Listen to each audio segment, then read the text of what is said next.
Welcome back to the Beyond the Bestseller podcast. I'm your host, Kelly Shuknecht, and today's guest is Kristen Chimack, author of The Cost of Staying. I want to get into your subtitle here too. Find your courage, choose yourself, and discover what awaits in life and career. I feel like this book was written for me a few months ago, Kristen. I That want means to the start. title and the subtitle all worked. Yes, yes, Yeah. it's great. I want to hear why you wrote this book yourself and where this book came from. Yeah, so I wrote the book primarily, it's a lot of the book is my journey. So I was that person a few years ago, but I had a long 30-year, almost 31-year corporate career, all at the same organization, and really went from the entry-level support position all the way up to the executive ranks my last 10 or so years there. And you work so hard to get to that executive level. It was a large Fortune 40 company. And my whole goal in doing that was to hopefully be able to influence and change kind of the culture of the organization. It was a over 100-year-old company and good old boy kind of network there. And when I got there, when I finally arrived at what was supposed to be the dream, I realized I just wasn't very happy. And it took me a long time to find my courage and choose myself and discover what else was out there in life. But I finally did it. And a couple years out, I thought, you know what? When I do all of my coaching, 'cause I'm a leadership coach now, when I'm coaching, so often it comes back to exactly how I was feeling and where I was at in my career. And I found that I was just continually using the process I went through to help coach and inspire others to figure out what was next for them. So that's really what led to me thinking, maybe I should write this down in a book. And that led to The Cost of Staying. Nice. So, how you got to that point where you realized Mhm. I'm not loving this, right? Yeah. How did you make a decision to do something differently? Yeah, it's interesting because I talk about in my book the whispers, and I think it wasn't really any one thing or one point or one item that happened, but I found myself more and more throughout a given day at work thinking either there has to be more or I can't believe I'm stuck in this meeting doing the same thing over and over again. Mm, Just watching and seeing like the people that were getting promoted, I found myself working for an individual who had no idea what we did or how we did it. I was the head of PR, and I thought, why are they in that role versus me or even my peers?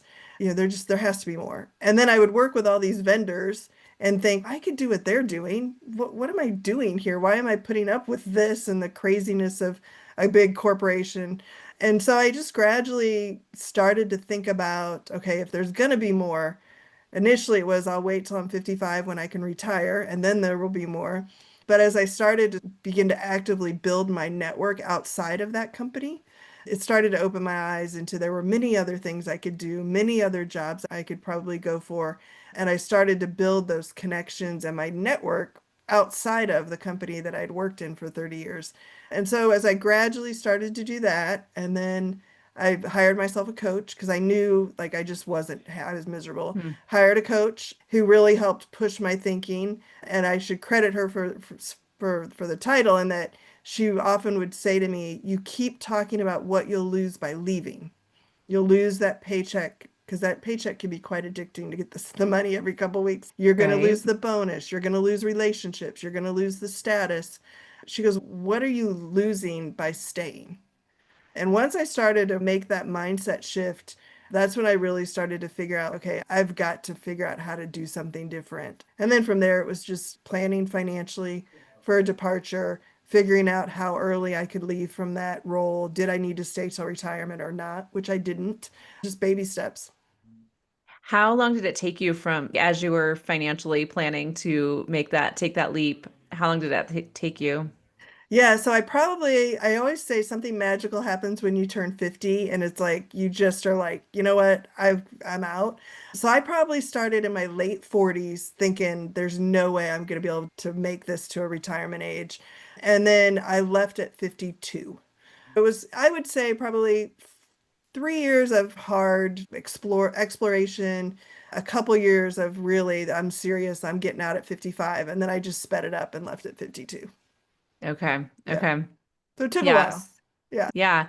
Yeah. I was definitely in that similar situation Mhm. where but my career was different, like where I I was working at a company that was small, but we got acquired Mm. by a larger company. And so then I was like, oh, this I had never worked in corporate before, but Yeah. I'm gonna embrace this. Bought myself some blazers. I'd never owned a blazer before in my life, but I was Yeah. like, this is what you wear when you work in these kind of in Yeah. corporate, whatever. Anyway, I played the part and I was like, I feel like it looked really great from the outside. People were Hmm. seeing the travel I was doing for work. I was going to these events. I was in marketing, so similar to you're in Yeah. PR. I was in marketing, so there's a lot of events I was going to Yeah. and yeah, I was traveling. I was making a lot of money. I had a lot that Yeah. came with that. But when we were acquired, I knew that I probably had limited time there because in Hmm. marketing, the It's other like comms company, and PR. You're going to be the first probably to change. Yeah. yes, yeah. I was hopeful that wasn't Hmm. I was trying to really like make it be happy there, whatever. Yeah. But when I was laid off after being there for a couple of years, I realized how unhappy I really had been. But I think I just kept trying to have this positive attitude that I Hmm. like maybe eventually would have gotten to the point where you did where I like realized that I really Yeah. wasn't happy. But I was like just fighting it, like trying to just be my best self. And then I Yeah. realized when I wasn't there anymore that, oh, my best self was not being in corporate.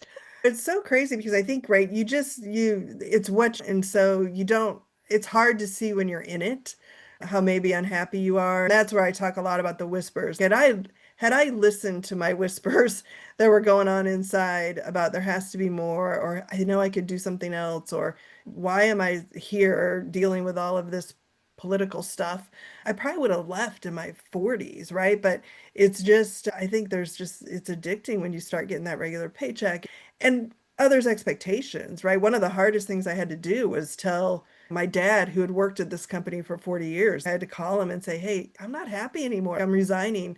And to your point, like to the outside world, it looks like I had this great life and this great career and got to do super cool things. And yeah, so it's hard when you're in some of these situations going against the grain of what everybody around you Yeah. thinks they would do or expect you to do. And so I know for me, it really, I started to, and I think that's why 50 is such a kind of a great age because you just think, you know what, I'm done making other people happy. Like I need to figure out what's going to make me happy forward. And that's where just spending time, for me, it was rediscovering who I was. I had really become authentically who they wanted me to be as an executive in that Yes. company versus Yes. who I authentically was. So I spent a lot of time in those beginning phases of exploration, like figuring out what really are my core values and not just what are they, but like how would I describe them and what do they mean and how do they show up in my life? And then once you did that, it was pretty clear. Okay, when I'm at work, I'm really out of alignment with A, B, and C. And I spend a lot of time with my coaching clients trying to get them back to what did you love to do when you were 5, when you were 12, when you were 25, and how are you doing those things today? And it's interesting in those conversations how a lot of times what we love to do today, you can tie right back to what you loved to do when you were 5 or 6. And you lose yourself along the way. And so figuring out how to bring some of that back into either where you're at and make some adjustments there, or right, rediscovering something else and finding the courage to leave. Yeah, you mentioned the like financially preparing. I was in that stage for like when we were acquired until they made the decision for me. Yeah. I spent that 2 years like dreaming of my company, thinking about it started my website. I Yeah. had really started making plans for the next step, but I'm like, how do I give up my income? I could not figure out Yeah. how to go to zero and start over. That was the scariest part. And you don't have to go to zero, but Yeah. the one thing I realized after I was on my own was, wow, I really could have done this. I couldn't have just gone to zero and just been Yeah. fine, but I could have taken out a loan for a very small amount of money and Mhm. started my company on that and then been able to grow it from there. But I had no idea that was the Yeah. case until it was like, now you're on your own, figure it out. Yeah. And then I was like, then I did. I figured it Yeah. out. But It's real anyways, scary. yeah. I think for me, for probably a year or two before I left, I had what I called my freedom fund. We would not go out to dinner as much, and that money would go into the freedom fund, or we would take one less vacation, and that would go into the freedom fund. And it's amazing how just small changes like that can add up. over the course of 6 months, a year, 2 years. So I did a lot of that. The tax refund would go straight into the Freedom Fund. But then I also had a vacation time that I hadn't used that they paid me out. So that was money in the Freedom Fund. But like you said, taking a small loan, or there's so many grants and things that you can apply for to help as a small business getting started. It's amazing. And I didn't know any of that before. I wish I had.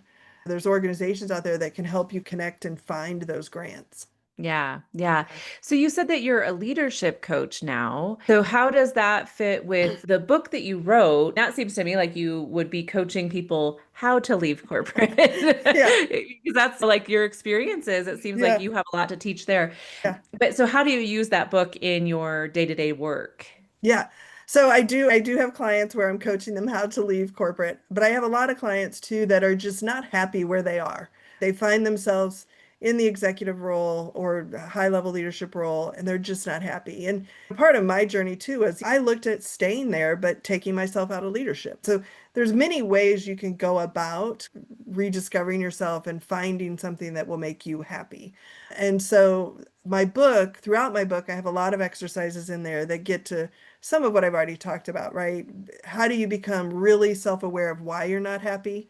Defining your core values, getting crystal clear on your core values and how that shows up in your life today and how you want it to show up in your life that you want to create. And so as you go through all these various exercises, you can absolutely make changes and stay where you are, whether it's staying in the same company and moving to a different position or staying even in the same job but learning how to show up more authentically and set boundaries and do some of those things so that you feel more authentic to who you are and how you want to live. So the book I use throughout all those different scenarios and just apply it in different ways. Because in the book, I do talk about leaving my career and choosing myself there, but I also talk about the costs of having stayed in a 10-year relationship for so long. Was the big cost was I never had my own children. Yet I knew right in year one, he didn't want to get married and he didn't probably want to have kids. So it's all of those, not just professionally, but personally, the Yeah. times that we find ourselves, whether it's a friendship, a relationship, a family situation, learning how to get confident in who you are and what you need so that you can show up authentically and have that courage to do something different. Yeah. Yeah. Mhm. Yeah, I read so shortly after our merger, I read the book What If There's More by Tracy Barrett, and also similar in idea of what if there's more being more in your career, more in your Yeah, life, not to be stuck where you are, but to pursue what's out. And one of the things that, so she talks about the kind of that, like maybe you could stay in your company, but in a different role, or yeah, it's not always the best option to leave necessarily, hmm, but what are the different things you could consider? yeah. And I actually so Tracy, who wrote the book, was my leadership coach Oh, nice. at my Yeah, job. So I had gone to her after I read it and was like, I think I'm supposed to start my own company. yeah, And she's, oh no. yeah. That's not the whole, that wasn't the whole intent of the book. Yeah, I think she was like, wait, they're yeah, paying me to coach you. You can't leave the company. But yeah, anyway, so we had this whole conversation and she was like, what if you, like, what would you do? And I was telling her what I wanted to do. And she said, what if you went to the leadership and said, could I do this here? yeah, And she coached me around that. And yeah, I did it. So took an opportunity to go to, it's like a head of the division I was in, yeah, and I just ran it by him. Hey, I really am interested in like building out this different service line at the company. And I kind of talked about what I wanted to do. And he was like, yeah, that's not like really a priority for us right now. And yeah. just totally blew me off. And I was like, oh, okay. And then a year or so later, I was like, we don't need you anymore. I was like, what? Ah, Like I really actually was yeah, passionately interested in right. building out this service area that I ended up creating a company around. And I'm grateful that it went that way because like I would be still in corporate under Mhm. other people making decisions about what I wanted to do rather Right. than just And making my own controlling decisions. that versus your Yeah. own vision. Yeah. Yeah. Yeah. I had a client recently. She, like a lot of people, can't afford to leave, right? She's got three kids in middle school and college on the horizon and travel sports that cost a fortune. And she can't afford to walk away. But through discussions and coaching and figuring out like what would help her feel more passionate about where she's at, feel more authentic, like she can show up as who she is. She had some hard conversations with her boss around what she didn't like, what she would prefer to be doing. And he helped her get to a place where she's now doing training, like she's helping and teaching others, which was one of the things when I look back on her coaching sessions, like one of the first things she said when I asked, "What did you love to do when you were 5?" "I liked to play school. I liked to teach." And so she was able to take that type of role, and it was a step out of leadership. So her demands now on her time are very different than what they were before. And she just messaged me, I don't know, last week, I think it was, and she's going to go part-time because now she's starting to explore more the idea she had for her Nice. business. And so Nice it doesn't always have to be this dramatic, I'm resigning today. You can take those just small steps. steps. And Yep. that's what everyone I coach, I'm like, okay, we don't need to change your life today, like today or even next month, but what are those small steps that we can take to move forward so that you're happier in your life, whether it's personally or professionally? That's Yeah. the rewarding part when you just start to take those small steps. It will lead to action versus being frozen where you're at. Yeah, within a month or two of starting my business, I think it was probably like the first month. I remember saying that to somebody. I was on just like a networking call with an old kind of acquaintance, and he was just asking how things were going. And I was like, I feel more myself right now than I have Yeah. ever felt in my Hmm. whole career. Yeah. And I think it's just that being able to be yourself, show up to meetings, and it's not like I didn't need control. I didn't need to be in Yeah. charge. I didn't need any of that. I was fine reporting to somebody. But I Hmm. realized that when I was reporting to somebody, I was showing up to meetings and I was never allowed to fully have my own opinion or to you can have your own opinion, but I Yeah. was Yeah. always like showing up the version of what, Hmm. like you said, showing up Yeah. the version of myself that they wanted me to be, Hmm. not showing up. There's always that political stuff in those Well, yeah, companies and there's where, always people that are gonna, oh, can you believe she said that in that meeting? yeah, You know, yeah. all those Like you things. can't, Yeah. yeah, you have to watch what you say, and it's somebody's in the room, you can't say whatever. Yeah. Yeah, yeah. I finally felt this freedom of I can just be myself. I can talk like myself. I can, Yeah. if I'm strongly for or against something, I can express that, and I don't have to worry about who's Yeah. around me. And so, yeah, I totally agree with that. It was definitely Yeah. something I felt right away, and yeah, I Yeah. am grateful for the opportunity to be where I am now. What were you gonna Yeah, I say? think, no, I was gonna say the other thing that I noticed right away, because I definitely noticed what you just said, was just the amount of negativity that left my life almost instantaneously. Because as an executive in that company, there wasn't probably an hour that went by that somebody wasn't complaining to me about something or Right. someone or some project or whatever, what was on the cafeteria menu. Like, and so I realized really quickly how much, like, how did I survive 30 years? And it wasn't always as negative, but the last 5 years, even in such a toxic environment where you'd be in a meeting, but there were IMs just flying about what did someone say? Can you believe they said that? Look at how they Oh yeah. looked. Oh my God, they closed their eyes when they said that. And then there would be the meeting after the meeting, and then there would be the meeting later in the day about the meeting. But yeah, I realized like just how much, even though I didn't at the moment realize like energy, even though I might have just been listening, how impactful that was mentally to just how Yeah. I felt. And now if there's anyone complaining, it's me complaining to myself. It's just it's different, but it just that whole you just feel the weight kind of lift. Yeah, Yeah. totally. So when so you went from being in PR to being a Hmm. leadership coach. Yeah. How did you start that? Like, how did you start getting clients in your new business? Because I think that's the Yeah. other thing is like when you're leaving corporate, like Hmm. whether you get a loan to start your business or you're relying on your, what do you call it, your Yeah. freedom fund Yeah. or whatever, like how do you start building that income up? So like, how did you find those initial clients to get your business rolling? Yeah, it's interesting. So, yeah, I've gotten all of my coaching clients organically. I've done it all almost solely on LinkedIn, just posting on LinkedIn, sharing my thoughts, my journey, my story, tips, exercises, things like that. So, everything from videos to posts. And then I have a weekly newsletter that I send out called Kicking It with Kristen. And just engaging with people on LinkedIn and networking has really been what has fed the pipeline. Now, I will say my initial clients, so probably the first three or four, came from my old company. And it was that moment of realization when I realized I was working so hard to change the culture by staying and fighting the good fight.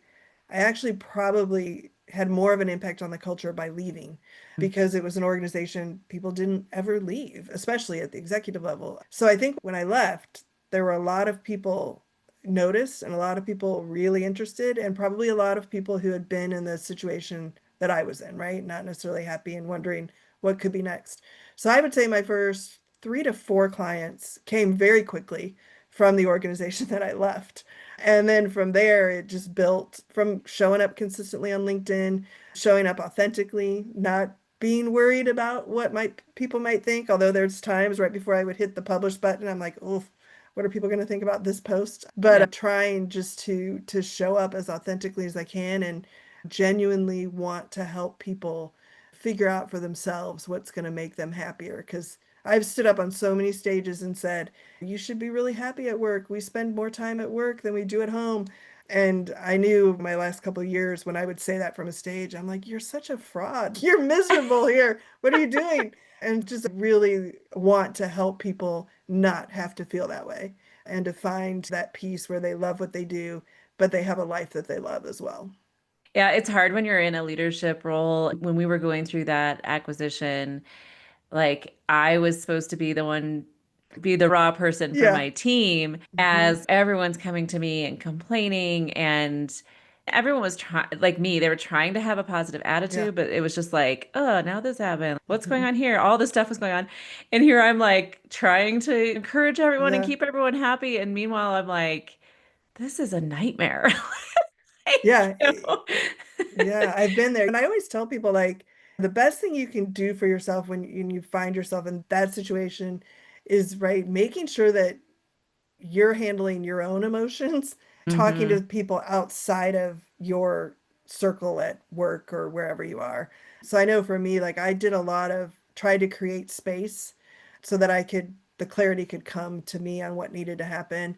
And that really came with building a network completely outside of the people I worked with, the organization I was in, and trying to get advice and have others be a sounding board that weren't in it. Because so often I find leaders will start to be sounding boards to each other, and pretty soon it gets really a mess. Yeah. And giving yourself the space to say, okay, I need to build some relationships outside of this place.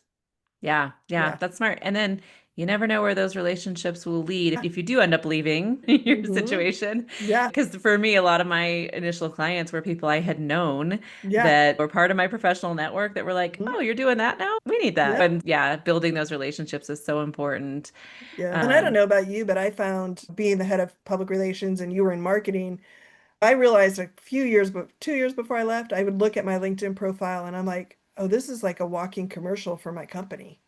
I need to start showing up as myself and my thoughts, my views, who I am, and even my thoughts on leadership, not as the company spokesperson. And so I do work a lot with my clients who are, even if they're just considering making a change, to say, make sure, let's look at your LinkedIn and how you're showing up and make sure it's about you and not about that commercial for who you work for. Yeah, Yeah. exactly. Yeah. I do a lot of personal branding work with people, and that's one of the things I say all the time is like, it doesn't matter what role you're in. If you are not the owner or founder of a company or working somewhere, you should be developing your personal brand because you never know where that's going to Yeah. lead. And like I was doing that online years ago where I just was posting on LinkedIn every Hmm. day on things, topics that were important to me. It Yeah. wasn't anything that I ended up going into in my career, but people knew who I was because of the Yeah. topics that I was talking about. And it just helped me develop that network, become known for certain topics. And again, it Yeah. doesn't have to be, you don't have to know what your next step is, but talking Mhm. about those things that you care about and that are important to you. Yeah. And then people will Um, trust you faster yeah. because they'll Yeah. feel like Because they they get really to know know you. you. Yeah. Yep. That's right. Yeah. Yeah. Kristen, I will link to your book, The Cost of Staying, in the Nice. show notes. How else can people connect with? Oh, so you have your newsletter you mentioned, Yes. Kicking It with Kristen. Kicking it So with tell us Kristen. about where they can subscribe to that or find more about you online. Yeah. So my newsletter, you can subscribe to it either via LinkedIn. And that's where you can find me a lot online. I'm out there daily and engaging. So definitely connect with me on LinkedIn. You can also go to my website, which is kristenchimack.com. And there's a banner at the top of the website where you can subscribe to my newsletter. You can also learn about my coaching services, as well as another business that I have, which is hotel sourcing, where I just help people find Ooh. hotels for their events. Because I Oh, love the travel industry and hospitality and had done that for a long time in my corporate world. nice. You Yeah. combine that for some extra just stuff Yeah. to do because you're not busy enough. Yeah. Yeah. Why not? Just stay busy. Yeah, Yeah. I'm sure. Thank you, Kristen. Thanks for coming on. Thanks for Yeah. the work you do, the book that you put out there, because I know from firsthand the experience I went through, that was definitely a resource I could have used a few years ago. And so for anyone who is listening, who's maybe struggling with their role, whether it's in corporate or just wherever they are, that is thinking about maybe what may be next for them, your book is definitely a good resource. Yeah. Thanks, Kristen. Thanks for coming on. Thank you. I've enjoyed it. Looking for a community of women writers to support and inspire you on your journey? Join the Author Power Circle. Connect weekly with fellow authors, stay accountable, and move your book forward in an encouraging community. Learn more at kellyshuckneck.com.